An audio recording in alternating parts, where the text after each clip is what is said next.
Bengal monitor lizard, जिसको हमारे गांव क्षेत्र शहर में गोहो के नाम से जानते हैं, इसको हिंदी में गोहो ही कहते हैं।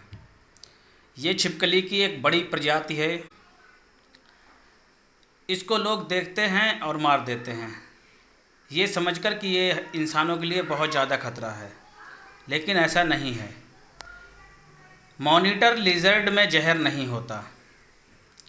हाँ, इसके काटने से जख्म हो सकता है और जिसमें इन्फेक्शन हो सकता है, क्योंकि इसके मुंह में बहुत ज़्यादा बैक्टीरिया होते हैं, लेकिन ये जल्दी जल्दी इंसानों को काटती ही नहीं है। अगर इसको बहुत ज़्यादा छेड़ा जाए और इसके बहुत करीब जाया जाए तो ये अपनी पूंछ से वार करती है, क्योंकि इसकी पूंछ जो है वो एक चाबुक का काम करती है। मॉनिटर लिजर्ड की पहचान ये है कि ये गहरे भूरे रंग की होती है और इसके शरीर पर हल्के पीले धब्बे होते हैं।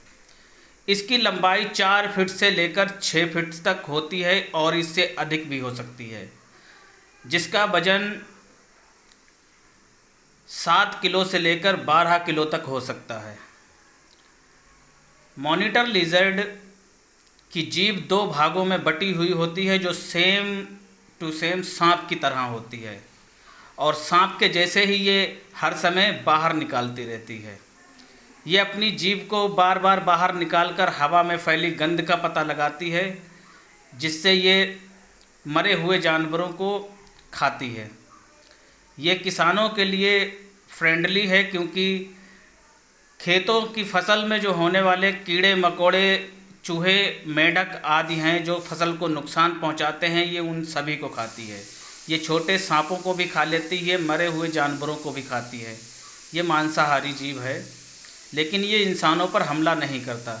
पहली बात तो ये इंसानों को देखकर बहुत जल्दी भाग जाता है, और अगर ये कहीं बस्ती में घुस जाए या घर में आ जाए तो इसको रास्ता दी जाए, ये बहुत तेज़ी से वहाँ से भाग जाएगी, ये हमला नहीं करेगी।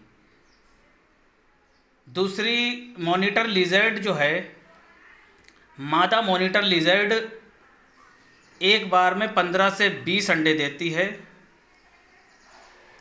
और ये कभी कभी बाहर रोडों पर निकल आती है। धीरे धीरे चलने की वजह से कई बार वाहन इसे कुचलकर चले जाते हैं। भारतीय वन्यजीव संरक्षण अधिनियम 1972 के तहत इसको मारना, पालना या इसको नुकसान पहुंचाना, काटना कानूनन अपराध है, जिसके लिए सज़ा हो सकती है, जुर्माना भी हो सकता है। दोस्तों,